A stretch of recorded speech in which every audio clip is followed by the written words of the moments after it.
여러분 만나서 반갑습니다. 제가 올 때마다 이렇게 느끼는 건데 참 썰렁해요. 예, 방송실 이 소리 조금만 좀 키워 주시겠어요? 예, 감사합니다. 저는 요즘에 우리 교회 아이들 용돈 주는 재미로 살아요. 우리 교회 이제 아이들한테 1부 예배에 부모님하고 같이 와서 예배 드려라. 그리고 2부 예배는 아이들 예배 있으니까 거기 가서 예배 드려라. 이렇게 주일날 2번 예배 드리면 1부 예배 때 목사님이 10,000원씩 용돈 준다. 이제 그랬어요. 그랬더니 애들이요, 1부 예배 막 엄마 손잡고 예배를 나오는 거예요. 그래서 아이들 다 세워놓고 축복송 해주고 제가 일일이 돌아다니면서 머리 안수하고 10,000원씩 다 이렇게 5주 했는데 100만 원 썼어요 제가. 갈수록 늘고 있습니다 애들이. 그래서 제 주머니 돈 나가는데 왜 이렇게 좋은지 모르겠어요. 제가 오늘 와서 보니까 막 그 근성이 발동이 된 것 같아. 우리 아까 우리 드럼 친 친구, 한번 자리에서 한번 일어나 보세요. 이리 앞으로 나와 보세요. 앞으로. 아유, 네, 참. 네, 목사님한테 물어보니까 고등학생? 그럼 중3? 이야, 중3. 야, 이렇게 중3이 그냥 집회 때 이렇게 드럼 치고, 여러분 한 2만 원 줘야 되는데 내가 믿음이 작아가지고 오늘 10,000원 용돈.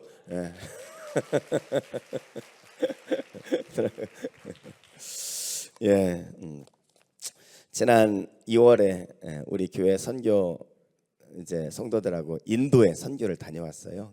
토요일 날 밤에 도착하고 하룻밤 자고 주일날 예배를 참여했거든요. 인도 예배를 참여했는데요. 야, 이 예배당에 한 10분의 1 될 것 같아요. 요 강대상망도 안에 아주 뭐 이렇게 작은데 거기 한 150명 이상이 모였는데 어깨가 막 이렇게 좁게 이렇게 앉아가지고 예배를 드리더라고요. 근데 예배가 얼마나 뜨거운지, 뭐 그냥 건반도 없고 뭐 아무것도 없어요. 그냥 요 북 하나 치면서 막 이렇게 찬양을 부르는데 너무너무 뜨겁더라고요.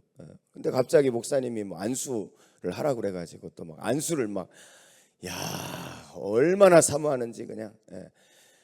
이제 업고 나온 아이들까지 막 다 데리고 와가지고 막 안수를 그냥 막 이렇게 받는 거예요. 근데 그 예배를 드리며 제가 좀 마음에 충격이 됐어요. 예배를 드리고 이제 기차를 타고 이동을 하는데 이런 생각이 들더라고요. 야, 우리 교회에서 예배 드리는 거하고 여기 예배하고 어떤 예배가 하나님이 더 기뻐하시는 예배일까? 어떤 예배가 하나님이 기뻐하시는 예배일까? 이 생각이 딱 든 거예요.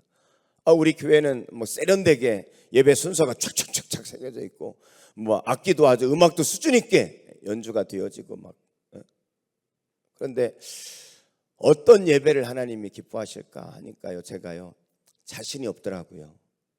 인도에서 아무것도 갖고 있지 않지만 오직 하나님 사랑하는 그 마음으로 예배드리는 이 예배를 하나님이 더 기뻐하시겠다는 마음이 들면서 제가 좀 마음에 굉장히 쇼킹이 되고, 그러면서 예배를 생각해 보니까 우리 예배는 가만히 보니까 하나님을 의식해서 드리는 것도 있지만 사람을 너무 의식한다는 생각이 들었어요. 사람을 의식해서 사람들이 불편하면 안 되니까 막 온풍이 따뜻하게 틀어가지고 예배 이렇게 해야 되고, 에어컨 없으면 교회 안 오니까 에어컨 틀어서 온도 맞춰야 되고, 음악도 뭐 실력 떨어지면은 막 또 큰 교회 간다고 가니까 음악도 막 수준 있게 막 우리 교회처럼 막 이렇게 해야 되고 막. 가만히 보니까 예배 누구를 예배하는가 봤더니 사람을 너무 의식하고 예배한다는 생각이 딱 들더라고요. 그래서 제가 그날 좀 생각을 했어요. 야, 좀 투박해도 하나님만 생각하는 예배를 드렸으면 좋겠다. 좀 투박해도, 우리가 좀 투박해도. 그래서 설교도 막 저는 세련되게 막 설교를 해야 된다 생각했거든요. 지금 이런 서론 이런 거 하면 안 돼. 저는 그냥 딱 원고대로 쭉쭉쭉 가야 되는데 지금 제가 원고에 없는 거를 이렇게 해보긴 처음이에요. 제가 지금 정말 사람이 아니라 하나님만 의식하고 드리는 예배가 되었으면 좋겠다 막 이렇게. 그래서 그 뒤로 좀 막 원고도 제가 좀 막 탈피해서 막 이렇게 해보고 막 그렇게 하고 있어요. 하나님만 예배하는 여러분, 오늘 우리가 하나님만 예배하는 여러분이 되시기를 주의 이름으로 축복합니다. 하나님을 예배하려면요 사람을 의식하면 안 돼. 사람을 아셨죠? 옆에 분 얼굴 보세요. 얼굴 보여요, 안 보여요? 잘 보이십니까? 보이면 안 돼, 알았죠? 하나님만 보여야 돼. 하나님만 의식하고. 우리 한번 옆에 분에게 인사하세요. 우리 하나님만 의식하고 예배합시다. 그래가지고 제가 요즘에 우리 성도들한테 좀 옛날 방식 좀 합시다. 우리 그래가지고 막 뭐 하면은 아멘 크게 하라고. 아멘 이렇게 막 한번 해볼까요? 할렐루야. 이러면 안 돼요. 우리는 막 요즘에 우리는 막 아멘 막 이렇게 시켜요. 할렐루야. 여기는 뭐 그냥 다 돼 있네요. 그냥 훈련이 그냥 하나 더 해야 돼. 근데 시작할 때 어떻게 하면 두 손 들고 아멘 하게 해요. 할렐루야. 할렐루야. 할렐루야. 아멘. 아멘. 여러분 오늘 말씀 들을 때 요 수준으로 아멘 하셔야 됩니다. 알았죠? 금방 떨어졌네. 금방 떨어졌어. 다시 한번 할렐루야. 할렐루야. 할렐루야. 요 수준이에요.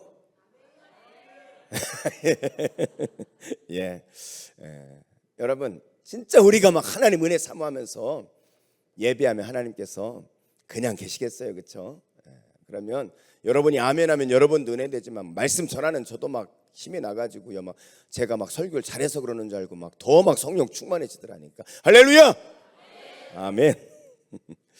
캐나다의 어느 북부 지역에 아주 절경이 아름다운 그런 관광지가 있어서 아주 높은 곳에서 이제 이 저 밑을 이렇게 내려다보는 아주 멋있는 절경을 보는 그런 관광지예요. 그러니까 사람들이 많이 그곳에 이렇게 관광을 오는 거예요. 그런데 문제가 하나 있는데 이곳이 높은 곳에서 이렇게 저 낭떠러지 밑을 보다 보니까 사람들이 와가지고 삶의 어려움을 겪고 있는 사람들이 와가지고 뛰어내리는 거예요. 자꾸 자살을 하는 거야.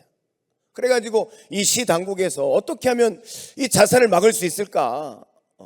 그러다가 한 가지 수를 이제 해가지고 이 관광지 입구에다가 편말을 하나 이렇게 세웠습니다. 다시 한번 생각하세요. 이렇게. 그래서 이 편말을 세웠더니 이게 주요했어요. 자살을 하려고 이렇게 막 사람들이 오다가 거기에 딱 보니까 다시 한번 생각하세요. 그러니까 그렇지. 내가 죽을 각오로 살면 내가 뭘 못하겠나. 그래, 내가 힘내서 다시 살아야 되겠다 해가지고 자살률이 쑥 떨어지게 된 거예요. 여러분, 말 한마디가 사람을 살리게 된 겁니다. 말 한마디가. 그런데 어느 날 한 청년이 죽으려고 이렇게 이제 그 산이 올라가다가 그만 고개를 푹 숙이고 가다가 그 편말을 못 봤어요. 그래가지고 이제 올라가가지고 떨어지려고 딱 생각하니까 순간 무서운 생각이 드는 거예요. 그래가지고 근데 이 죽는 것도 무섭구나. 그렇지. 내가 죽을 바에는 내가 내려가서 더 열심히 살아야 되겠다. 마음을 딱 고쳐먹고 딱 내려오다가 그만 그걸 봤어요. 다시 한번 생각하세요. 그래가지고 다시 가서 죽었대요. 여러분, 말 한마디가 사람을 죽였습니다. 여러분, 이 말씀이라는 것이요, 사람의 말이 사람을 살리기도 하고 죽기도 하는데 하나님의 말씀은 하물며 어떻겠습니까? 그렇죠? 하나님의 말씀은 여러분의 영혼을 살리는 말씀임을 믿으시기 바랍니다. 금방 또 아멘 이러네. 믿습니다. 아멘. 아멘이 좋아서 하나 더 해야 되겠어요. 어느 목사님이 이제 교회가 부흥해가지고 건축을 했어요. 건축을 하면서 이제 강대를 만들면서 건축위원장 집사님을 불러가지고 집사님, 갑자기 내가 기도하다가 떠올랐는데 설교하다가 막 제가 목소리 톤이 커지고 막 은혜가 되어지면 강대가 여기에서 갑자기 앞으로 슉 나가게 하고, 그러다가 제가 이제 설교를 작게 해가지고 조용히 성도들을 집중시킬 때는 강대상의 뒤로 슉 오도록 이렇게 설계를 한번 해주면 어떻겠습니까? 그랬더니 이 목사님 너무너무 좋은 아이디어라고. 근데 목사님 거기다가 하나만 더 추가할까요? 하나만 더. 뭐냐고 그랬더니 설교 길어지면 강단이 꺼지는 걸. 오늘 강단이 꺼질지도 모르겠어요. 각오하시고 은혜 받으시기 바랍니다. 여러분, 우리가 읽었던 이 고린도 전서는요, 이 고린도 교회에 보낸 편지죠. 바울이 이 교회에 일어나는 많은 사건들이 있었어요. 고린도 교회에. 그래서 바울이 이 사건들에 대해서 그리스도인으로서 성경적인 답을 하고 있는 것이 고린도 이 전서라고 말할 수 있습니다. 특별히 오늘 읽은 이 8절 말씀은요, 이 우상에게 바쳐진 고기를 먹어도 되느냐, 먹으면 안 되느냐, 이 교회 안에 갈등이 생긴 거예요. 그래서 바울이 이 문제에 대하여 답을 하고 있는 것이 오늘 본문의 말씀입니다. 이 본문을 좀 배경을 좀 설명해 드리면 이런 거예요. 고린도는 지금의 그리스 지역에 있어요. 아테네에서 이제 한 1시간 정도 차 타고 가면은 이 고린도 있습니다. 지금도요, 고린도 유적지가 거기에 지금 발굴되어지고 있고 유적지가 크게 남아 있어요. 근데 이 고린도가 아주 우상이 숭배가 아주 성했던 그런 도시예요. 지금도 가보면 당시에 이제 이 산 위에 우상 섬기는 아크로폴리스가 있는데 엄청나게 많은 우상 숭배가 되어지다 보니까 거기에서 고기를 가지고 이제 제사를 지내는 거 아닙니까? 이 밤에 밤새 고기가 드려져 가지고 제사를 드리고 나면 이 고기가 어디로 내려오냐면 아침에 시장에 와서 팔리는 거예요. 그러면 고린도 도시 시장에 가가지고 아침에 고기를 사면 우상에게 바쳐진 그런 고기를 살 확률이 높아지게 되어졌단 말이죠. 그러다 보니까 이 고린도 교회 안에 이것이 이슈가 된 거예요. 유대인의 배경을 가진 유대인이었다 개정한 그리스도인들은 우상에게 바쳐진 고기 먹으면 안 된다 이렇게 말하는 거예요. 그런데 이방인이었다가 이렇게 헬라 배경을 가진 사람이 그리스도인이 된 사람들은 고기는 고기일 뿐이지 그게 뭘 문제가 되느냐, 먹어도 된다 이렇게 이제 교회 안에 갈등이 일어난 겁니다. 그래서 바울이 이 문제에 대해서 오늘 답변을 하는데 이 답변 속에 우리 그리스도인의 공동체 생활, 교회에서 우리가 어떻게 살아야 되는지 그런 굉장히 중요한 원리들을 거기에 소개하고 있습니다. 그래서 오늘 이 말씀을 통해서 교회 안에서 우리 그리스도인은 어떻게 신앙생활해야 하는지 그것을 함께 알아보려고 그래요. 자, 그렇다면 교회 안에서 그리스도인은 어떻게 살아야 할까요? 그리스도인은요, 신앙의 자세가, 그리스도인의 신앙의 자세는 사랑이어야 합니다. 한번 따라하겠습니다. 신앙의 자세는 사랑입니다. 신앙의 자세는 사랑입니다. 우리 옆에 분에게 한번 알려주세요. 우리 신앙의 기본 자세는 사랑입니다 하고 알려주세요. 신앙의 자세가 뭐라고요? 사랑이에요. 여러분, 제가 한번 물어볼게요. 우리나라도 이제 제사를 요새는 뭐 제사 지내는 집이 많지 않더라고요. 그래도 참 감사하게. 예전에 이제 제사 많이 지냈잖아요. 그러면 우리 한국교회에서도 그게 이슈가 됐어요. 제사를 지내고 나면 제사 지내고 낸 음식을 먹어도 되느냐, 안 먹어도 되느냐, 먹지 말아야 되느냐. 그렇죠? 우리 권사님들은 아마 연세 드신 권사님들은 그런 문제 가지고 예전에 교회에서 한 번쯤은 다 얘기해 봤을 거예요. 여러분, 제사 지내고 난 음식 먹어도 됩니까, 안 됩니까? 제가 뭐 서울대 입학시험을 냈습니까? 예? 먹어도 돼요, 안 돼요? 돼요? 거수로 다수결로 결정할까요? 된다 손 들어보세요. 된다. 예. 안 되는 사람은 없어야 돼요. 자, 안 된다. 안 되는 분은 뭐예요 도대체 그러면? 아니, 애들한테는 학교 가면 선생님이 질문하면은 그냥 손 번쩍 들고 큰 소리로 대답해야 한다. 애들한테 가르치기는 잘해. 보니까 뭐 안 든 분들 뭐 의견이 있겠지만 든 분도 있고 안 든 분도 있는데 좀 이렇게 의견이 갈리네요. 먹어도 되느냐, 안 먹어도 되느냐. 근데 여러분, 이게 먹어도 되냐, 안 먹어도 되냐 이런 이슈를 가지고 뭐라고 말하냐면 아디아포라라고 그렇게 이야기를 합니다. 예를 들면 여러분, 성경에 명확하게 이 규정해 놓은 것들이 있죠. 도둑질하지 마라. 도둑질하면 죄다. 명확하게 구분해 놨잖아요. 이거를 디아포라라 그래. 디아포라. 성경에 명확하게 구분해 놓은 것. 간음하지 마라. 명확하게 구분해 놨잖아요. 그래서 이런 거는 디아포라라 그래. 근데 그 앞에 이 부정 접두사 아가 붙어서 아디아포라 이렇게 되어지면은 성경에 명확하게 언급하고 있지 않은 비본질의 문제를 말하는 것입니다. 성경에 명확하게 언급을 하고 있지 않은 문제들. 예를 들어서 여러분, 주일 예배는 몇 시에 드려야 됩니까? 주일 예배 몇 시에 드려야 돼요? 9시에서 11시. 주일 예배를 몇 시 드리고는 그거는 뭐 아무 때나 드려도 상관없어요. 알았죠? 우리가 전통적으로 한국 교회는 뭐 1시에 예배를 딱 드리는 어떤 그런 전통이 있죠. 근데 요즘에는 뭐 그런 전통들이 이제 많이 무너져서 뭐 10시, 12시 드리기도 하고 이렇게 하잖아요. 저희 교회도 10시, 12시, 2시 이렇게 예배를 드리거든요. 여러분, 이것은 언제 드리는지 상관이 없다는 거예요. 성경에 주일날은 예배를 11시에 드려라. 그렇다면 이건 디아프라예요. 11시에 드려야죠, 그러면. 근데 이거는 그런 문제가 아니니까 10시에 드려도 되고 11시에 드려도 되고 10시 15분에 드리면 어떻습니까? 혹시 10시 15분에 드린다면 무슨 예배를 10시 15분에 드립니까? 이런 분이 있을지 모르겠어요. 여러분, 상관없다는 거예요. 그거는 아디아포라의 문제라는 거죠. 여러분, 예배 드릴 때는 어떤 옷을 입어야 돼요? 옛날에는 뭐 양복 안 입고 오면 큰일 나는 줄 알았어요. 근데 제가 보니까 주일날 양복 입는 거는 저희 교회에서 저밖에 없어. 요새는 양복 안 입어요. 주일날 저만 양복 입고, 우리 92살 된 우리 장로님, 우리 원로 장로님, 제일 앞에 예배 드리는 장로님은 항상 양복 입고 오셔요. 뭘 입고 예배를 드리면 어떻습니까? 단정하게 입으면 되는 거죠. 여러분, 이런 것이 아디아포라의 문제라는 거예요. 이 제사 음식을 먹느냐, 이것도 아디아포라의 문제라는 거예요. 성령이 분명하게 먹는 것이 되다 아니다 하지 않았다는 거예요. 먹어도 되고 안 먹어도 된다, 이 말이에요. 자, 볼까요? 4절입니다. 4절 말씀. 자, 4절 말씀 우리 같이 한번 읽어봅니다. 자, 또박또박 크게 한번 읽어봅니다. 시작.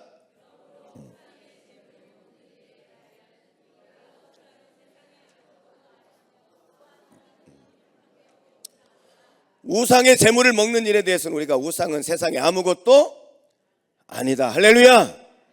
할렐루야. 우상 아무것도 아니라는 거, 아무것도 아니라는 거예요.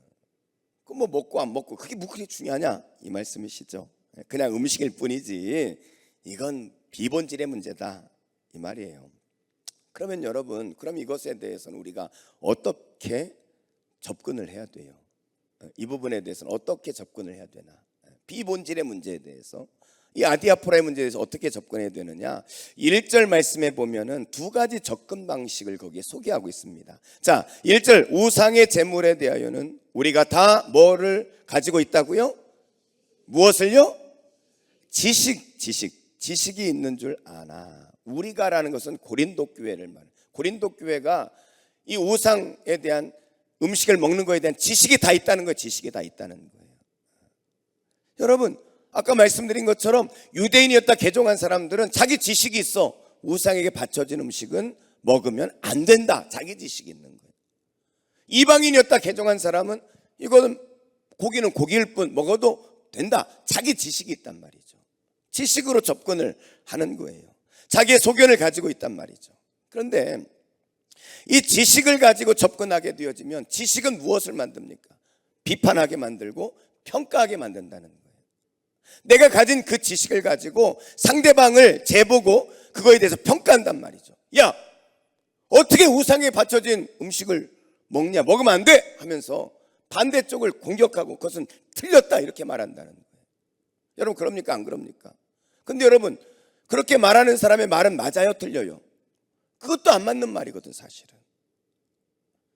자기가 가지고 있는 지식이 이게 진리가 아닌데 이 진리 아닌 것을 가지고 상대방을 판단하고 정죄한단 말이에요. 이게 문제라는 거예요. 지식적 접근은 자기가 가지고 있는 것이 법이야. 그래서 이것에 맞지 않으면 틀렸다 하고 그래서 정죄한단 말이에요. 이 지식적 접근, 이게 고린도 교인들이 가지고 있던 이 방식이었어요. 여러분, 자기 법대로 자기 지식에 의해서 모든 걸 판단하는 거죠. 그것을 성경에 우리 요한 1서 한번 찾아봅시다. 요한 1서 3장 4절. 요한 1서 3장 4절. 요한 1서 3장 4절 말씀, 우리 한번 성경 한번 찾아보세요. 그래도 우리 서정교회는 성경을 다 가지고 다니시네요. 요즘에 저희 교회는 다 자막 띄워주니까 성경을 안 가져오길래 요새는 성경 가져오기 운동을 하고 있어요. 자, 요한일서 3장 4절 우리 같이 한번 읽어봅시다. 시작. 죄는 뭐라고요?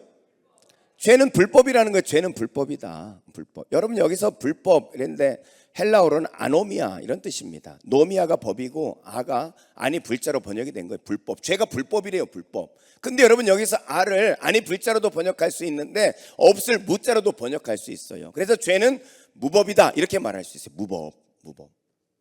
여러분 무법하면 뭐가 생각나세요? 여러분 무법. 그렇죠. 저기서 딱 제가 입모양만 봐도 딱 알겠어. 황야의 무법자 이렇게 말씀하시더라고요. 여러분 지금 우리가 서부 영화 많이 안 하지만 예전에 주말에 서부 영화 많이 했잖아요. 거기에 황야의 무법자 이렇게. 여러분 그 무법자 이 서부 영화 보면요 스토리가요 아주 뻔합니다. 그렇죠? 이 주인공이 힘이 없어. 근데 오늘 악당들이 와가지고는 집에 막 불 지르고 막 가족들 막 다 죽이는 거야. 근데 이 주인공이 겨우 가까스로 막 살아나가지고 이제 도움을 요청하러 가야죠. 어디로 갑니까? 다 거룩하셔가지고 뭐 영화 같은 건 안 보시죠? 보안관한테 간단 말이야. 보안관에 가가지고 딱 그랬더니 이 보안관이 악당하고 한패야 한패. 그래가지고 도움을 받으러 갔다가 그냥 보안관한테 오히려 된통 당하고 막 다시 도망가는 거예요. 도망을 가가지고 산속에 가가지고 안 되겠다. 믿을 놈 없다. 내 힘을 길러야지. 여러분 서부에서 힘이라는 게 뭐예요? 총 빨리 써가지고 쏘는 게 힘이잖아요. 그러니까 맨날 이거 연습하는 거죠. 땅 해가지고 막 병을 딱 10개 세워놓고 땅 하면은 막 병 주둥이만 뚜루루루 막 다 깨지고 막 이렇게. 재미없어. 이 사람이 그래가지고 이제 힘이 쫙 길러지잖아요. 그러면 이제 산에서 내려와가지고 복수를 하러 갑니다. 자, 복수를 할 때 먼저 누구한테 복수를 하러 갑니까? 보안관한테 가는 거죠. 저 보안관 저렇게 악당 편에 서가지고 선량한 시민을 도와주지 않는 보안관에 대한 국가의 법이 있어요 없어요? 국가의 법이 있단 말이에요. 그렇죠? 그런 보안관 직위 해제 뭐 어떤 법이 있을 거예요. 그런데 이 사람 이 주인공 무법자는 국가의 법을 무시하는 겁니다. 그리고 누구 맘대로? 자기 맘대로 저놈은 저거 죄질이 나쁘니까 다리 몽둥이를 분질러야 되겠다. 그래도 저놈도 자식일 텐데 다리 몽둥이는 좀 그렇고 자기가 결정해가지고 자기가 집행을 하는 거예요. 무법자라는 거죠.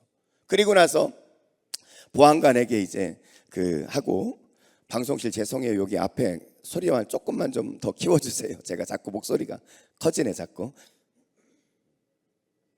그래서 그 다음에 어디로 가냐면 이제 선술집에 이제 갑니다. 선술집에 가면은요 어떻게 되어 있냐면 문이 요만큼 가리는 이런 문이 있잖아요. 그래서 이제 그거를 탁 치고 들어가는 거 있잖아요. 그래서 이제 이 주인공이 이제 탁 카우보이 모자를 딱 쓰고 눌러 쓰고 딱 있는 거 이렇게. 그러면 앵글이 이제 안에서 딱 비추면은 이제 요 모자 보이고 다리에 술 달려 있는 옷이 딱 비치잖아요. 이렇게 딱 있다가 고개를 딱 들어요.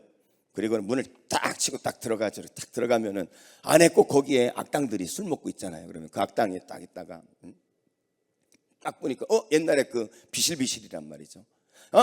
야 이 자식 너 어떻게 살아가지고 말이야 막 비웃는 거야 막. 그러니까 이 주인공이 딱 있다가 야 한판 붙자. 그러면 그 소리를 꼭 동네 꼬마가 꼭 들어요.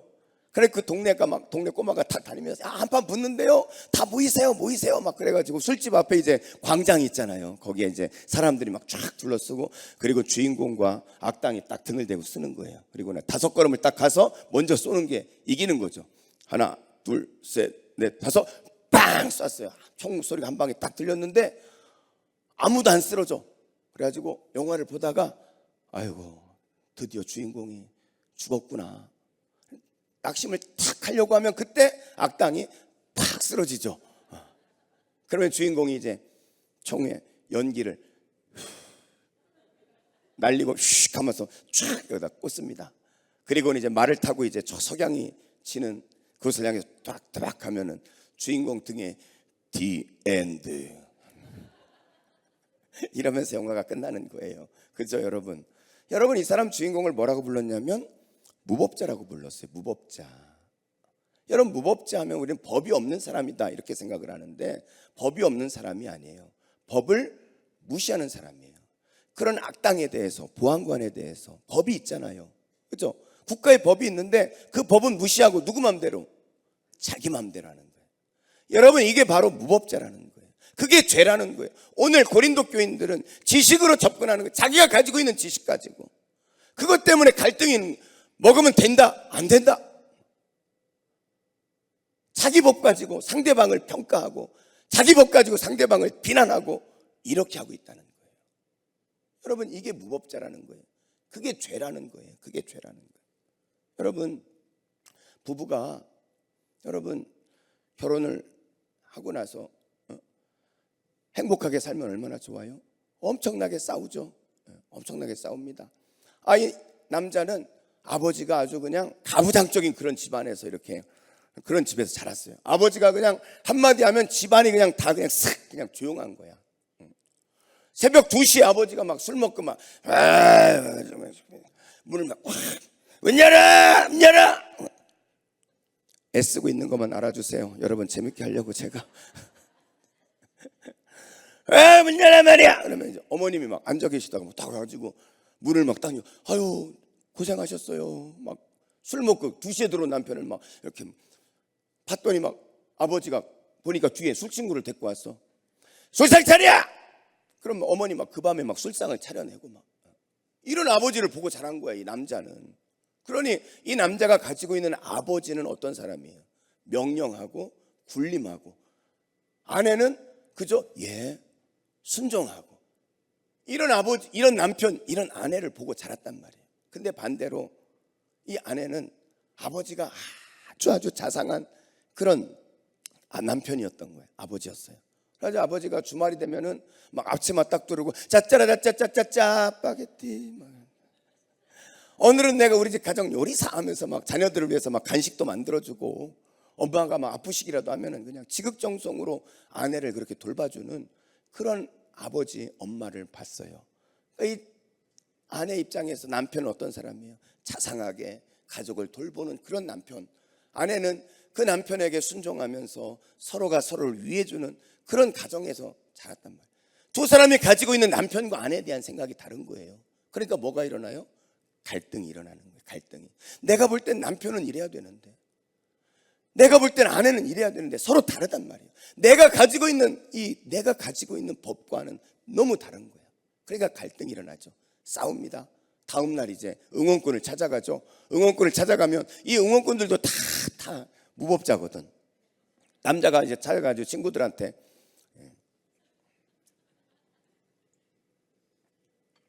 야, 어제 내가 이랬다 그러면은 남자 친구들이 뭐라고 조언을 하냐면, 야, 자고로 명태와 여자는 3일에 한 번씩 패라 그랬어. 가가지고 확 패버려! 막 이렇게 조언을 해주는 거예요. 또 여자도 이제 친구를 찾아갔더니 이 친구들이 뭐라고 조언하겠어요? 너 신혼에 잡히면 평생 잡힌다. 이번에 확 잡아야 돼. 그리고 와가지고 저녁에 만나니까 더 큰 싸움이 일어나는 거죠. 여러분, 자기 법대로 사니까 갈등이 일어나는 거예요. 저는요, 하숙집 딸을 꼬셔가지고 결혼을 했어요. 제가 삼류소설에 나오는 하숙집 이야기가 제 스토리인데, 제가 이제 부모님이 일찍 돌아가셨어요.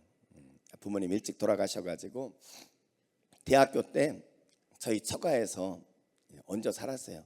저희 장인 장모님이 이제 가난한 학생들을 하나씩 데려다가 먹여주고 재워주고, 그리고 방학 때 되면 보약도 먹이고, 그러면서 졸업해 나가면 또 하나 데려다가 키우고, 이렇게 이제 하면 제가 이제 그 중에 하나였어요.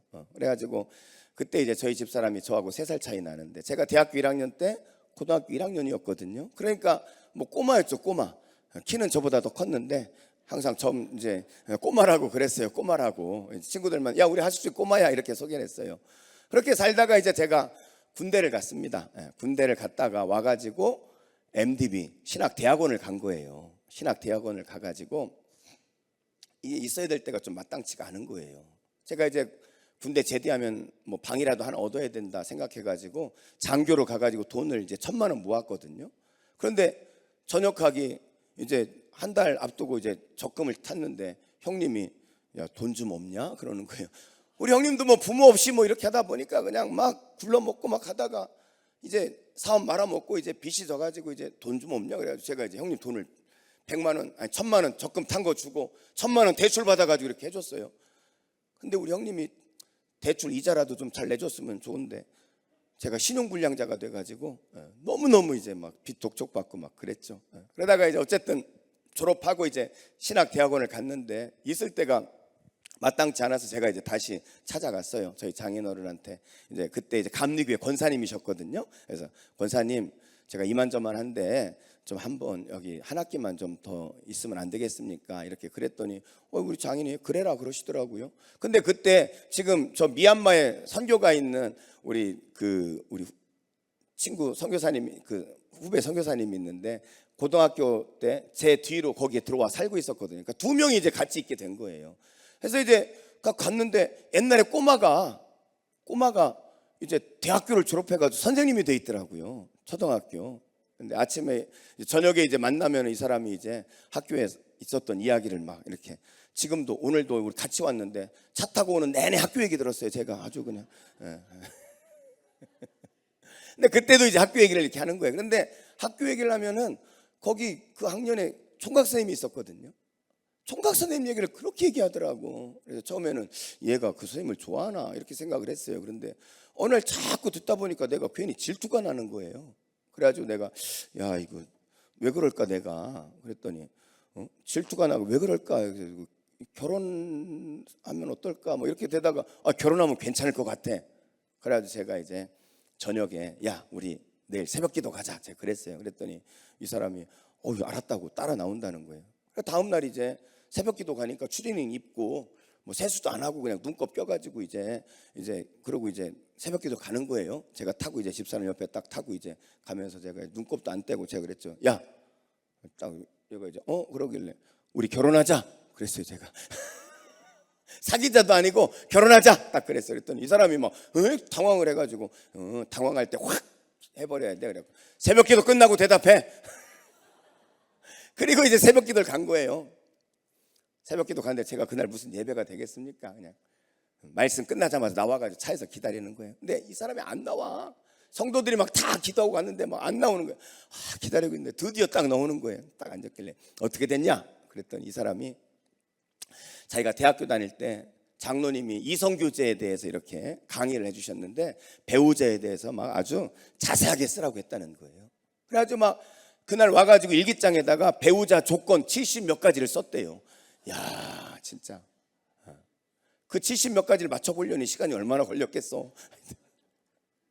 그러면서 뭐라고 말하냐면 근데 70 몇 가지인데 요약하면 딱 두 가지라는 거예요. 하나는 내 남편이 될 사람은 내가 존경할 만한 사람이어야 되겠다. 자기의 성품으로 봤을 때 남자가 무능하면 좀 무시하는 그런 게 있을 수 있기 때문에 존경하는 사람이면 되겠다. 그리고 두 번째는 부부가 존경만 하고 사는 게 아니잖아요. 그러니까 서로 이게 감정이, 서로 사랑하는 이런 게 필링이 좀 이렇게 통해야 되니까 사랑스러운 그런 이 감정이 있는 이 두 가지라는 거예요. 그러면서 이 사람이 첫 번째 존경 통과래요. 야, 얼마나 좋았겠어요. 제가 통과라니까. 그리고 해야 되는데 그러나 이러더라고요. 그러나 나는 여태까지 오빠를 한 번도 남자로 생각해 본 적이 없다는 거예요. 야, 모욕도 그런 모욕이 어디 있어요. 한 번도 남자로서 매력이 안 느껴졌다는 거예요. 그래가지고 제가 그랬죠. 너 기도가 부족하니까 일주일 기도하고 다시 얘기해. 일주일 있다가 이제 다시 물어봤죠. 제가 딱 물어봤더니 이 사람이 뭐라 그랬게요? 한다 그랬죠. 한다고. 결혼하겠대요. 하겠대요. 그래 나중에 물어봤어요. 제가 나중에 물어봤더니 그때 무슨 정신으로 한다고 그랬냐. 나는 그때 부모도 없죠. 물려받은 재산이 있는 것도 아니죠. 키가 큰 것도 아니고 제가 165 말라가지고 몸무게 53kg 이러고 있었거든. 제가 거기에다가 고생길이 훤한 지금 신학 공부하고 있고 이거 뭐 볼품이 하나도 없는데 무슨 생각으로 결혼을 하겠다고 그랬냐 그랬더니 자기가 노하면 내가 꼭 죽을 것 같더래요. 너무 불쌍하더래. 제가 이제 결혼한다 그랬으니까 제가 딱 장인을 찾아갔죠. 딱 앉아가지고 독대를 했습니다. 독대를 하면서 권사님, 제가 결혼하려고 합니다. 그러니까 이분이요 너무너무 좋아하시는 거예요. 이거 너무너무 불쌍하고 결혼할 조건도 뭐 되어 있지 않고 하니까 이거 장가나 가려나 막 이렇게 걱정을 했는데 결혼한다니까 이분이 막 야 잘됐다, 야 이 녀석 그래 잘됐다, 그래 누구랑 결혼하려고 하냐 이러시더라고요. 그래서 제가 대개 따님하고 하려고 합니다. 그랬더니요 저희 장인이 그 자리에서 딱 일어나시더니 제 손을 딱 잡고 일으키시더라고요. 저를. 그러더니 쫙 끌고 가더니 현관문 쫙 열고 쫙 내보내셨어요. 그렇게 쫓겨났어요 제가. 부모님이 반대하니까 뭐 결혼할 수 없잖아요. 제가 이제 이 사람한테 우리 기다리자. 그래서 이제 연애가 시작이 됐어요. 근데 연애가 참 할만하더라고요. 왜냐하면 그래도 어쨌든 저는 교회에서 교육전도사지만 전도사님 하고, 이 사람은 그때 막 신앙이 뜨거울 대로 뜨거운 막 아주 열혈 청년이었고, 그러니까 뭐 남자 여자를 떠나서 전도사님이 말씀하니까 그냥 이 사람 무조건 예 하면 항상 예 이러는 거예요. 그러니까 남자 입장에서 얼마나 좋아요. 뭔 얘기만 해도 다 예, 다 예 이러니까. 그런데 결혼 반대가 길어져서 3년을 연애를 하게 되는데 2년 차쯤 되니까 이 사람이 아니요 이러는 거예요. 그래서 왜 그런가 봤더니 이 사람은 그래도 결혼은 안 했지만 이제 결혼할 사람이니까 성경에 아내는 남편에게 순종하라 했으니까 나름대로 순종하는 훈련을 했던 거예요. 그래서 뭔 얘기를 해도 그냥 예 순종한다고 그렇게 한 거예요. 그러면 남자는 그리스도께서 교회를 위해 생명을 내어준 것처럼 자기에게 부여된 권위를 가지고 아내를 자기 생명처럼 사랑해주는 이런 훈련을 제가 해야 되는데, 제가 인간이 그렇게 좀 성숙되지 못하니까 예의하니까 하늘 높은 줄 모르고 자꾸 이제 막 올라만 간단 말이에요 제가. 그러니까 이 사람이 야 이러다가 뭐가 안 되겠다 싶었나 봐요. 그러니까 아니요 그러는 거예요. 갈등이 생기는 거예요. 그런데 이 갈등의 최고조가 언제 갈등이 벌어지게 되냐면 결혼을 일주일 앞두고 신혼집을 청소를 하러 갔어요. 신혼집에 청소하러 갔는데 청소를 하다가 좀 쉬었다 하자 우리 이제 이렇게 딱 쉬었는데 제가 이제 한마디를 이제 딱 했어요. 딱 이렇게 위험 있게 딱 한마디를 쫙 했더니 이 사람이 아니요 이러는 거예요. 그래서 야 이거 안 되겠다. 다음 주면 결혼인데 이 남편의 권위가 서야지. 남편이 말하는데 아니오라니. 그래가지고 제가 이 큰 목소리, 위험 있는 목소리를 가지고 쫙 한마디 쫙 했어요 제가 딱. 그러면은 막 거기에 쫄아가지고 예 이럴 줄 알았는데 이 사람이 오히려 아니요 막 이러는 거예요. 안 되겠다. 남자는 뭐니 해도 힘이지. 그래가지고 제가 딱 보고 값 안 나갈 물건이 뭐가 있나 딱 봐가지고 쫙 밀어가지고 팍 넘어뜨리고 그냥 막 탁 그러면 막 쫄아가지고 막 예 그랬더니 이 사람이 갑자기 그러더니 베란다 문을 열고 밖으로 막 베란다로 나가는 거예요. 그래서 거기 앉아가지고 막 우는 거야. 제가 전혀 예상하지 못한 반응이 나온 거예요. 그래가지고 제가 이걸 어떻게 이 상황을 모면해야 되나, 이 상황을 어떻게 해결해야 되나. 그러다가 이제 제가 이제 저도 팔을 딱 걷어붙이고 베란다로 딱 나갔어요. 베란다로 나가서 팔을 딱 걷어붙이고 이 사람을 딱 보고 바로 무릎 꿇고 제가 이렇게.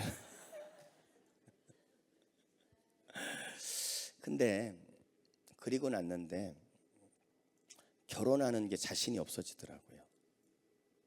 결혼을 한다는 것은 한 여자의 인생을 행복하게 해야 되잖아요.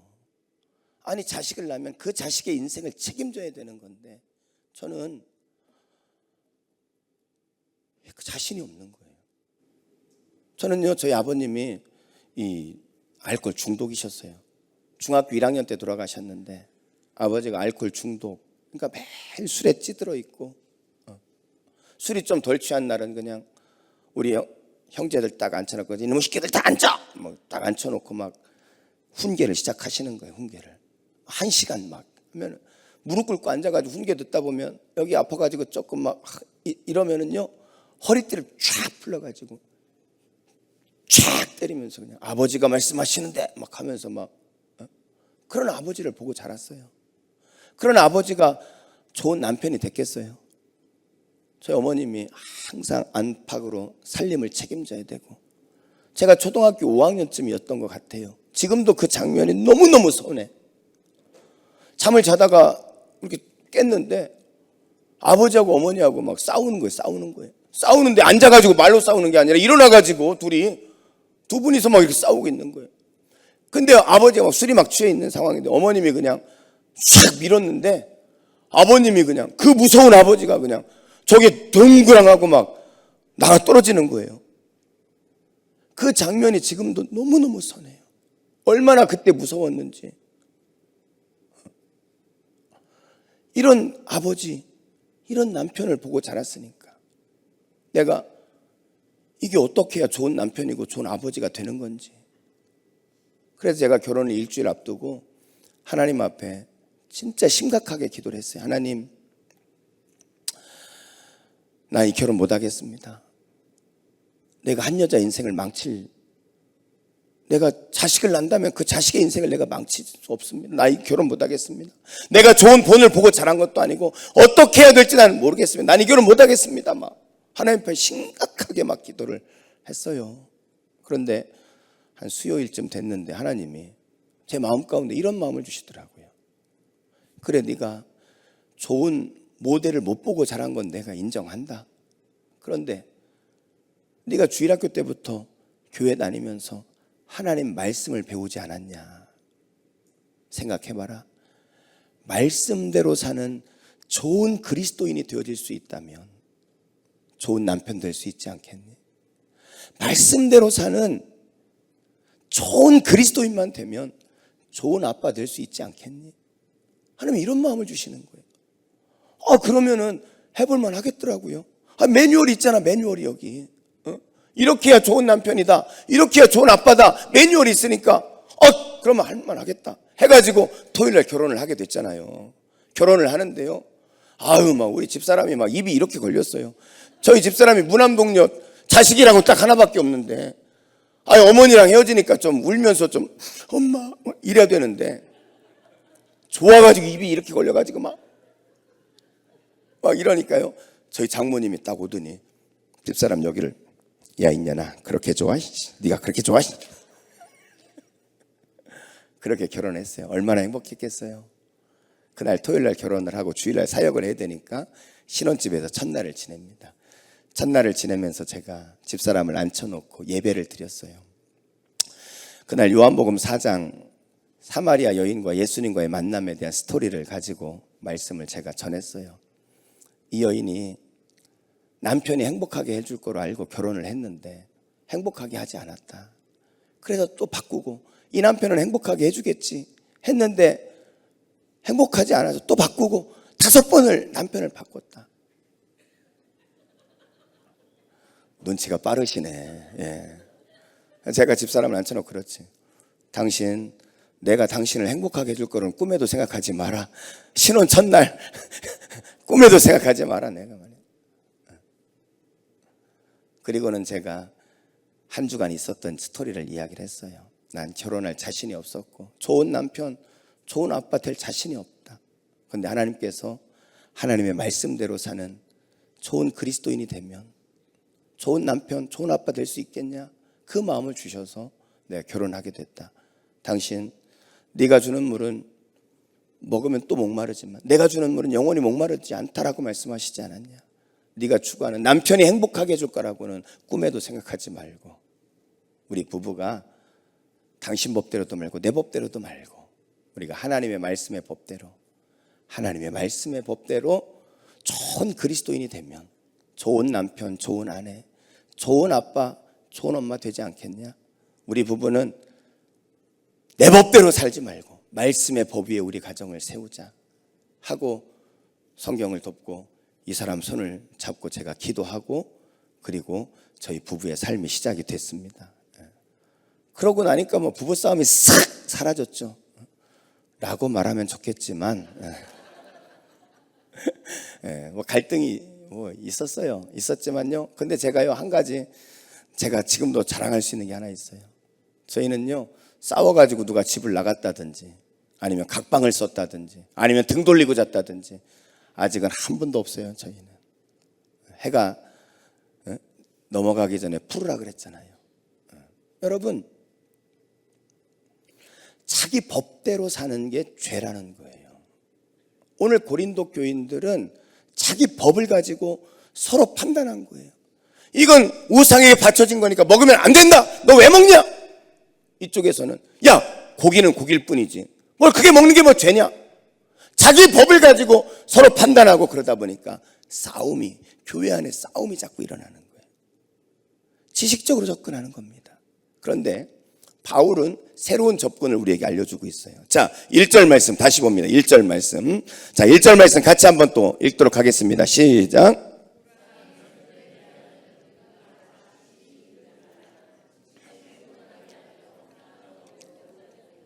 지식은 교만하게 하며, 그죠? 지식은 교만하게, 내가 조금 안다는 것 때문에 그게 교만해가지고 그걸 가지고 다른 사람을 판단하고 그걸 가지고 비난하고 비판한단 말이죠. 자기 법대로. 그게 죄라는 거예요, 죄. 지식은 교만하게 합니다. 지식은 교만하게. 그런데 여러분, 거기에 보니까 사랑은 무엇을 세운다고요? 사랑은 덕을 세운다, 이렇게 말하고요. 사랑은 덕을 세우나니. 바울은 이 일에 대하여 고린도 교인처럼 지식적으로 접근하지 말고 사랑으로 접근을 해야 된다는 거예요. 사랑으로. 여러분, 이 덕을 세운다, 그 말은 격려한다, 일으켜 세운다, 그런 의미예요. 낙심한 사람, 상처받은 사람을 일으켜 세우는 것이 뭡니까? 여러분, 지식이 아니에요. 지식이 아니에요. 제가 결혼을 하고 집사람이 이제 뭐 이렇게 이제 어려운 일이 있어가지고 와가지고 이제 오늘도 막 제 학교 얘기를 막 1시간 다 들으면서 왔다 그랬잖아요. 항상 오면은 이렇게 저희 집사람이 저한테 와가지고 쫑알쫑알 이렇게 잘 얘기를 잘해요. 듣는 게 참 재밌어요. 근데 어떤 때는 힘든 걸 막 이야기하잖아요. 막 이게 힘들고 그러면은 제가 그거에 대해서 또 제가 또 목사 아닙니까? 그러니까 성경적으로 답을 또 딱 내려줘야 되죠. 그러니까 여보, 그건 이거고, 그래 이건 이거야. 그러니까 이건 당신이 잘못한 거니까 그거에 대해서 당신이 사과해야 되고, 그러니까 이건 이렇게 되는 거야. 다 그냥 명확하게 딱 이렇게 해주잖아요. 그런데 어느 날 집사람이 저보고 그러더라고요. 여보, 나는 목사하고 결혼하지 않았어. 목사하고 결혼하지 않았어.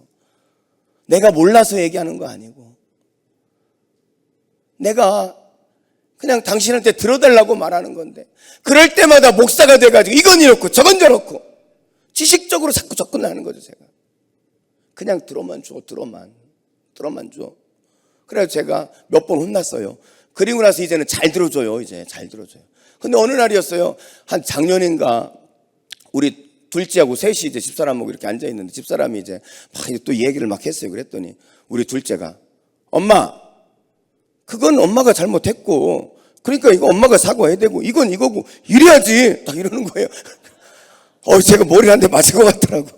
야, 민규야, 그게 아니고, 그냥 엄마가 그냥 들어달라는 얘기야. 그냥 아무 말 하지 말고, 그냥 들어주면 돼. 그냥, 그렇게 하면 돼. 그랬더니, 아빠! 그러면 안 되지. 명확한 걸 알려줘야 엄마가 똑바로 하지. 야, 그대로 배워요, 그대로. 이놈도 언젠간 깨닫겠지. 여러분, 사람을 세우는 것은 몰라서가 아니에요, 그 사람들이. 그죠? 우리가 격려해주고 사랑해주고 그럴 때 사람이 사는 거죠. 여러분, 길 가는 나그네 옷을 벗기는 게 큰 태풍이 아니었습니다. 따뜻한 온화한 이 태양이 비춰질 때 나그네 옷을 벗겨지는 것이죠. 아무리 마음이 날카롭고 그 마음에 아무리 쓴뿌리가 많은 사람도요, 여러분, 따뜻한 사랑이 쫙 비치잖아요. 그러면 마음의 무장을 해제하고 자신의 어려움을 털어놓고 그러면서 공동체 안에 녹아들고 그 사랑으로 하나가 되어질 수 있는 거거든요. 여러분, 그렇습니다. 사랑이 덕을 세우는 거예요. 사랑으로 접근하라는 것입니다. 사실 이 사랑이라는 것은요, 우리 그리스도인의 삶에서 제일 중요한 것이 사랑이에요. 여러분, 성경을 줄이고 한 단어로 줄인다면 뭐라고 말해요? 사랑이란 말이에요. 사랑을 한 단어로 말하면, 성경을 한 단어로 말하면 사랑이라는 거예요. 여러분, 이 고린도전서 13장을 무슨 장이라고 그러죠? 어차피 대답 안 하기로 작정한 거니까 제가 대답 안 할 줄 알고 제가 물었어요. 13장 뭐라고요? 뭐라고요? 네, 사랑장이에요. 사랑장. 12장은 뭡니까? 12장은요 은사장이에요. 은사장. 지혜의 말씀, 지식의 은사, 지식의 말씀의 은사, 믿음의 은사, 신유의 은사, 능력 행함의 은사, 예언의 은사, 영분별의 은사, 방언의 은사, 방언 통변의 은사. 고린도전서 12장에 이 은사에 대해서 이야기합니다. 자, 한번 찾아봅시다. 고린도전서 12장 한번 찾아봅니다. 12장.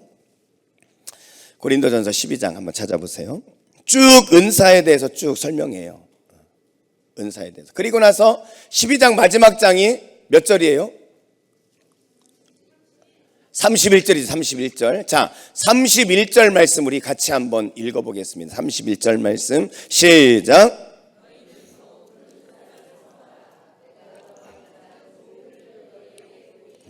너희는 가장 큰 은사를 사모하라. 앞에 12장에서 쭉 은사를 이야기하고, 그리고는 은사장을 결론 맺으면서 바울이 하는 얘기가 뭐냐면 너희는 더욱 큰 은사를 사모하라는 거예요. 더욱 큰 은사를 사모하라. 그리고 나서 13장으로 넘어가죠. 13장이 무슨 장이라고요? 사랑장. 많은 은사가 있는데 그 중에 최고의 은사가 있다면 더욱 큰 은사를 사모하라. 그리고 나서 13장 사랑에 대해서 이야기하는 거예요. 가장 큰 은사. 그게 뭐예요? 그게 바로 사랑장이에요. 사랑하는 것이 사랑. 그래서 여러분이 가장 구해야 될 게 뭐냐면 사랑입니다. 사랑하는 사람이 되시기를 주의 이름으로 축복합니다. 우리 한번 옆에 분에게 한번 인사하세요. 우리 사랑하며 삽시다. 사랑하며 삽시다. 저는요 우리 성도들에게 가장 듣고 싶은 말이 있어요. 가장 듣고 싶은 칭찬. 목사님 오늘 말씀이요 너무너무 은혜가 됐어요. 들으면 뭐 너무 막 힘이 나죠. 막 손을 얹고 딱 기도했더니 병자가 딱 치유됐어요. 은사에 대해서 막 목사님 능력 있습니다. 이런 칭찬 듣고 싶어요. 그런데 제가 더 칭찬을 듣고 싶은 게 뭐냐면 우리 목사님은 사랑하는 사람이야. 저는 이 칭찬 듣고 싶어요. 이 칭찬. 여러분, 누군가 여러분을 보면 아무개 권사님, 뭐 이렇게 아무개 집사님 이야기하잖아요. 그러면서 소개하면 여러분 뭐라고 소개합니까? 고질불통 집사님입니다. 이런 분은 없겠죠? 여러분 뭐라고 소개하세요? 아니, 여러분을 뭐라고 소개받았으면 좋겠어요? 여러분, 가장 중요한 게 뭐라고요? 사랑이다, 사랑. 우리 집사님은요, 사랑덩어리. 우리 권사님은요, 사랑 빼면 시체야, 사랑 빼면 시체. 여러분, 이런 칭찬을 들어야죠. 왜? 그게 가장 중요한 거니까. 여러분, 저는 여러분이 이 사랑에 있어서는 1등이 되시기를 주의 이름으로 축복합니다. 사랑에는 1등이 되시기를 축복합니다. 사랑에는 1등이 돼야 돼요. 사랑에는. 여러분, 이 사랑에는 1등. 특별히 여러분 예수님의 사랑. 예수님은 어떤 사랑을 나타내셨을까요? 어떤 사랑을? 제가 목사 안수를 받을 때 저희 장인어른이 이제 올라오셨잖아요. 안수를 받고 이제 저녁에 이제 사위를 앉혀놓고 저보고 그러시더라고요. 이제 목사가 됐으니까 이 목사는 아래로 흐르는 사람이 돼야 돼. 아래로 흐르는 사람이 돼야 돼. 그러는 거예요. 그러시더니 하시는 말씀이 뭐냐면 부자한테 한 번 신방 가면 가난한 사람은 2번 신방 가고 건강한 사람 한 번 신방 가면 아픈 사람은 2번 신방 가는 거예요. 이게 아래로 흐르는 목사고 그런 목회가 공평한 거야. 이렇게 말씀을 하시더라고요. 장로님이신 저희 장인이 그 말씀을 하시는데 그게 제 마음 가운데 너무너무 울림이 됐어요. 그게 예수님의 삶이라는 거예요. 아래로 흐르는 사람. 그래서 우리 교회 목회 철학에요 홈페이지에 제가 아래로 흐르는 사랑이라고 썼어요. 아래로 흐르는 사랑. 저는요, 우리 서정교회가 정말 아래로 흐르는 사랑, 이 사랑이 넘치는 교회가 되기를 주의 이름으로 축원합니다. 아래로 흐르는 사랑. 연약한 성도가 있으면 더욱 귀히 여기고, 연약한 성도에게 더 많은 관심을 가지고 사랑을 보여주고, 여러분, 그게 공평한 거예요. 제가요, 우리 교회에서는 우리 안수 집사님 한 분이 그러는 거예요. 우리 교회에서는 나는 뭐 별로 관심도 없어. 목사님이 관심도 없어. 그래, 관심도 없어. 우리 교회에서 목사님 관심 가지려면 어디가 아프든지 뭐가 문제가 있어야 돼. 이렇게 이야기하시더라고요. 그래서 제가요, 내가 목회 잘하고 있구나 생각했어요. 아래로 흐르는 사랑. 여러분, 이것이 바로 하나님이 우리에게 부탁하시는 삶입니다. 여러분, 우상에 바쳐진 음식 먹어도 돼요, 안 먹어도 돼요? 이것에 대해서 내 법을 가지고 판단하고 그걸 가지고 내가 무법자가 돼서 그것으로 사람을 정죄하면요, 교회는 날마다 싸워요. 가정은 날마다 싸워요. 부부는 날마다 싸우는 거예요. 그런데 하나님은 무슨 법으로? 사랑의 법으로. 사랑의 법으로. 사랑의 법으로 해야 그 가정은 평화가 있고 그 교회는 평화가 있고, 또 그것이 예수님이 칭찬하시는 가정이고 예수님이 칭찬하는 교회입니다. 우리 서정교회는 사랑하는 교회가 되기를 주의 이름으로 축원합니다. 우리 한번 옆에 분하고 한번 인사하세요. 사랑하며 삽시다. 제가 한 번 더 제가 먼저 사랑할게요. 여러분, 사랑하며 사시기를 주의 이름으로 축복합니다. 두 번째로, 신앙의 자세는 사랑인데, 두 번째, 신앙의 동기는 은혜입니다. 한번 따라하겠습니다. 신앙의 동기는 은혜입니다. 여러분, 6절 말씀을 한번 같이 보겠습니다. 6절 말씀. 6절 우리 같이 한번 또 힘있게 한번 읽어봅시다. 6절 말씀. 자, 6절 시작. 그러나 우리에게는 한 하나님 곧 아버지가 계시니 만물이 그에게서 났고,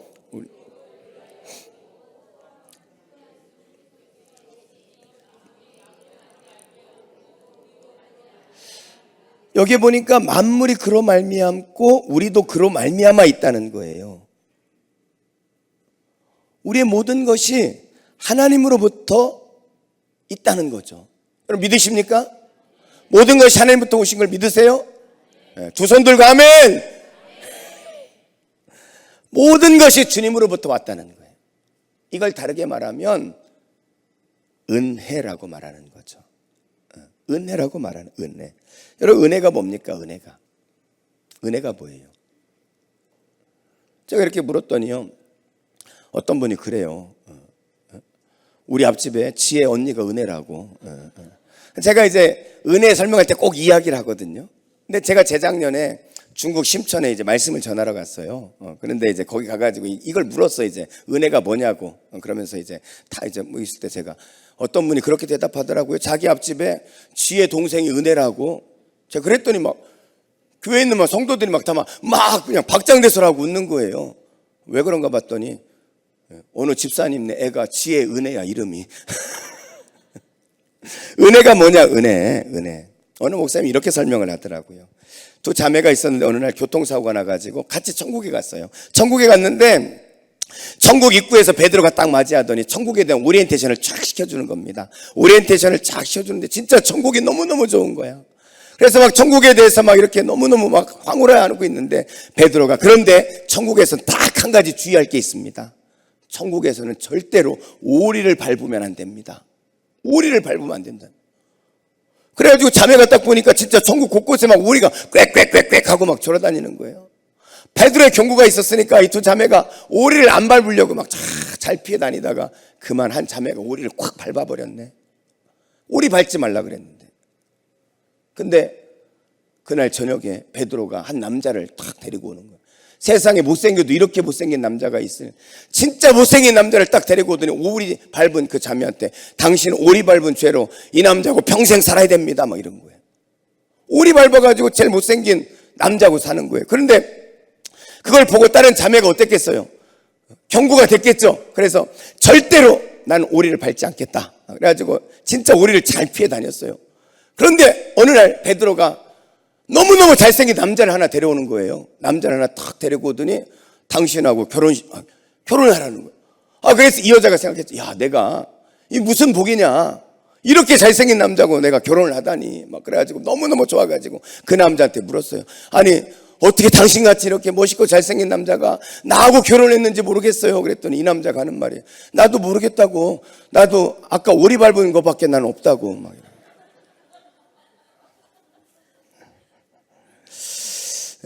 우리 집사람이 오리 밟아가지고. 여러분, 자격이 없는 사람에게 주어진 것이 은혜죠, 은혜. 의롭게 산 사람에게 보상을 받는 것은 당연한 것입니다. 그런데 자격이 없는데 받게 된 것이 은혜란 말이에요, 은혜.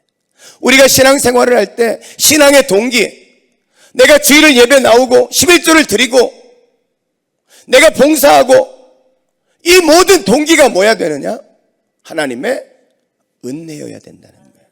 내 안에 있는 하나님의 은혜, 하나님이 부어주신 그 은혜, 그것이 감사해서 예배도 드리고, 그 은혜가 감사해서 예물도 드리고, 그 은혜가 감사해서 봉사도 하고, 모든 것의 동기는 은혜가 돼야 된다는 거예요. 가만히 보면요, 성도들이요, 신앙생활하는 것을 보면은 어떤 사람은 채권자 신앙생활하는 사람이 있고, 어떤 사람은 채무자 신앙생활하는 사람이 있어요. 채권자 신앙생활하는 사람은 항상 달래는 거야, 달래는 거야. 교회 와가지고 왜 이거 안 해줍니까? 내가 11조인데 왜 나를 대우해 주지 않습니까? 다 달라는 거, 맨날 달라고 그래요. 그런데 여러분, 채무자, 빚진 자의 마음을 가진 사람은요, 반대로 사는 거예요. 오늘 바울이 가장 대표적인 사람 아닙니까? 주를 위해 그렇게 열심히 수고한 사람이 20년 동안 선교 여행을 다니면서 평생을 주를 위해 산 사람 아닙니까? 수많은 핍박과 조롱거리, 매를 맞는 그런 삶을 살았던 바울이 뭐라고 그래요? 나는 빚진 자라는 거예요. 그렇게 많은 주를 위해 헌신하고 살고 빚진 자다, 빚진 자. 여러분, 바울이 그렇게 말할 수 있는 이유가 뭐겠어요? 내가 받은 은혜에 비하면 그것은 아무것도 아니라는 거예요. 여러분, 저는 여러분이 이 은혜의 빚진 자로 무엇을 하든지 이 은혜가 동기가 되어 하시기를 주의 이름으로 축복합니다. 은혜가 동기가 되어야 돼요. 내 힘으로, 내 열심으로 하면요, 금방 채권자 돼요. 내가 이렇게 했는데 왜 나를 안아주지 않습니까? 그런 것은 하나님이 받지도 않아요. 은혜가 동기가 돼서, 너무너무 감사해서. 여러분, 이런 이야기 아시죠? 어느 동네에 갑부가 있는데 자식이라고는 딸 하나밖에 없어. 이 자식을 시집 보내야 되는데 어떤 사람에게 시집을 보낼까? 그래서 온 동네 사람들을 다 모아놓고는 자신의 수영장을 탁 둘러서 서게 한 거예요. 그리고는 이 수영장에 이제 식인 물고기가 있는데 거기에다 이제 이렇게 이야기를 합니다. 이 수영장을 여기서 요 끝까지 이렇게 건너가는 사람이 있으면 내가 내 딸과 내 재산의 절반을 내가 주겠다고, 딱 그런 거예요. 사람들이 재산이 탐나긴 하는데 여기 들어가면 물고기한테 잡혀 죽게 되잖아요. 아무도 못 들어가고 있는데 그때 청년 하나가 갑자기 물에 촥 뛰어들더니 막 수영을 막 해가지고 그냥 이 물고기한테 뜯어 먹히면서 막 가가지고 결국은 딱 건너가게 된 거예요. 막 사람들이 와, 대단하다, 용기가 대단하다 막 그러면서 박수를 치고, 이 갑부가 야, 당신은 내 딸을 위해서 이렇게 용기를 내니까 내가 내 딸과 함께 내가 내 재산의 절반을 주겠다고 딱 그랬어요. 그랬더니 이 총각이 하는 말이 뭐냐면, 나는 당신의 재산도 관심 없고 당신의 딸도 관심이 없다고. 어떤 놈이 나를 수영장에 밀어넣는지 그게 관심이 있다고. 여러분, 무슨 말을 하려고 하는 거예요? 오늘 많은 사람들이 신앙생활을 그렇게 한다는 거예요. 어떻게 떠밀려가지고 교회 와가지고 떠밀려가지고 내가 이 봉사를 해야 되고, 그저 무거운 마음으로 억지로 율법적인 마음을 가지고 그렇게 봉사한단 말이죠. 피를 철철 흘리면서 그렇게 신앙생활을 하고 있다는 거예요. 여러분, 우리의 신앙의 동기는 은혜여야 함을 믿으시기 바랍니다. 나를 위해 십자가의 생명을 내어주신 예수 그리스도의 그 사랑, 여러분, 그거보다 더 큰 게 어디 있어요? 이 사랑, 이 은혜가 내 안에 있어서, 그래서 이 은혜가 동기가 되어 감사함으로 섬기는 것, 이것이 그리스도인의 삶이어야 한다는 거예요. 어느 날 저희 큰아이가 와가지고 저한테 그러는 거예요. 아빠, 아빠 3살 때 기억나? 그러더라고요. 근데 3살 때 내가 뭐 했나 했는데 전혀 기억이 없어요. 잘 모르겠다 그랬더니 우리 큰아이가 뭐라 그러냐. 아빠 내가 책에서 봤는데 사람은 4살 이전은 기억 못한대 그러는 거예요. 참 사실인지 모르겠어. 지가 책에서 봤대. 그러면 이야기를 하는 거예요. 그런데 제가 가만히 생각해 보니까요, 굉장히 의미 있는 말이더라고요. 여러분 4살 이전의 삶을 한번 생각해 보세요. 4살 이전에서 응애하고 태어났습니다. 그러면 그때는요, 엄마가 전 물리지 않았으면 어떻게 됩니까? 죽는 거예요. 그죠? 똥기저귀 갈아주지 않았으면요, 엉덩이 물르고 다 죽었어요. 아플 때 병원 데려가 주지 않았으면 죽었어요. 4살 이전에는요, 날마다 생명의 은인이 있었다는 거, 우리에게. 그죠? 내 힘으로 할 수 있는 게 아무것도 없거든. 4살 이전에 맨날 생명의 은인 그들로 인해서 산 거예요, 우리가. 여러분, 만약에 여러분이 물에 빠졌는데 우리 윤종기 목사님이 막 보트를 타고 쫙 가가지고 집사님! 해가지고 쫙 건져줬어. 야, 그 집사님은요, 아마 윤 목사님한테 평생 은인입니다. 목사님 그냥 목사님 엄청 사랑할 거예요. 그죠? 여러분, 한 번 목숨을 구해줘도 생명의 은인이라고 막 그렇게 은혜를 갚겠다고 그러는데, 여러분은, 우리 모두는요, 사실은 4살 이전에 매일매일 생명의 은인이 그 사랑을 받고 그 은혜를 받고 우리가 살았어요. 여러분, 그렇게 사랑받고 그렇게 은혜를 받았으면 뭐가 더 필요합니까? 여러분에게 어떤 사랑이 더 필요합니까? 그만큼 받았는데 뭐가 더 필요해요? 여러분을 위해 아들을 십자가에 내어주는 그 사랑으로 하나님이 사랑해 주셨는데, 여러분 뭐가 더 필요해요? 이 십자가의 사랑이 하나만으로요, 우리는 평생을 하나님 감사합니다, 감사합니다 이러며 살아야 되는 거 아니에요? 여러분, 뭘 더 받아야 됩니까? 여러분, 아직도 달라. 여러분, 이제 우리가 이 은혜만을 생각하고 사시기를 주의 이름으로 축원합니다. 은혜만을 가지고, 이 은혜를 가지고 사는 거예요. 그렇게 살 때요, 그때 행복한 거예요. 맨날 달라고 그랬는데 안 줘. 그렇게 사는 사람은요, 맨날 마음에 불평, 원망, 그 마음이 어떻게 행복할 수가 있겠어요? 그죠? 늘 은혜를 생각하고 그거에 감사하며 살 때, 그때 인생이 행복한 거예요. 저는요, 저희 아버님이 중1 때 돌아가셨고 어머님이 고3 때 돌아가셨어요. 대학교 때부터 저 혼자 살았습니다. 그러니까 누가 도와주지 않으면 진짜 살 수 없었죠. 그러다 보니까 제 마음 가운데는 항상 빚진 자다, 나는 빚진 자. 평생 그 빚 갚아야 살아야 된다, 이런 마음이 있어요. 그런데 그런 마음을 갖고 사니까요, 진짜 행복해요. 여러분, 우리의 신앙의 동기가, 여러분, 정말 은혜가 되시기를 주의 이름으로 축복합니다. 이 은혜가 동기가 되어지면요, 주님을 위해 봉사하는 게 그렇게 행복할 수가 없어요. 은혜가 동기가 돼요. 신앙의 자세는 사랑이고요, 신앙의 동기는 은혜입니다. 여러분, 그렇게 사시기를 주의 이름으로 축복합니다. 근데 여러분, 마지막으로 하나만 제가 짚고 넘어가면 좋겠어요. 내 안에 사랑이 있고 내 안에 은혜가 있으면 얼마나 좋아. 근데 나도 사랑하며 살아야지, 그 은혜로 인하여 감격하며 살아야지 하는데, 여러분 안에 사랑이 있어요, 없어요? 사랑이 있어요, 없어요?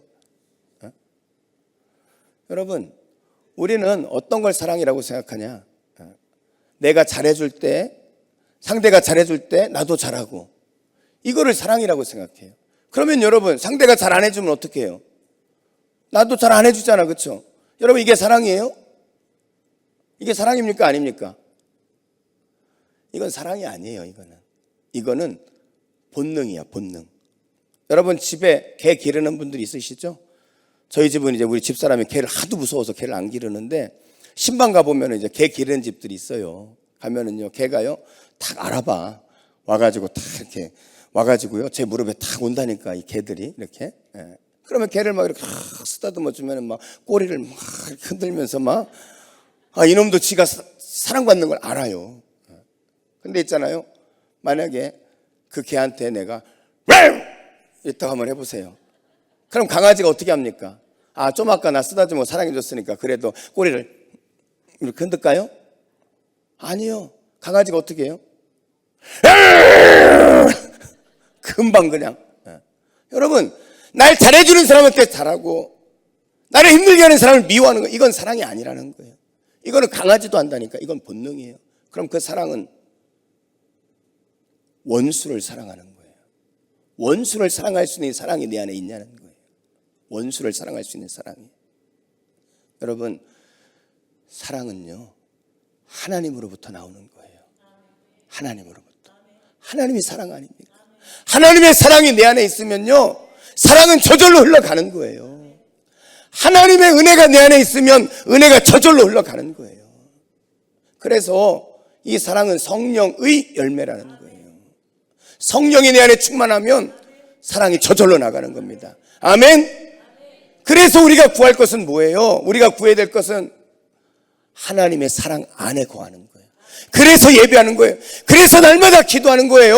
그래서 하나님 안에 거하면 사랑이신 하나님이 나를 통하여 그 사랑이 흘러가서 우리가 사랑할 수 있게 되어지는 거예요.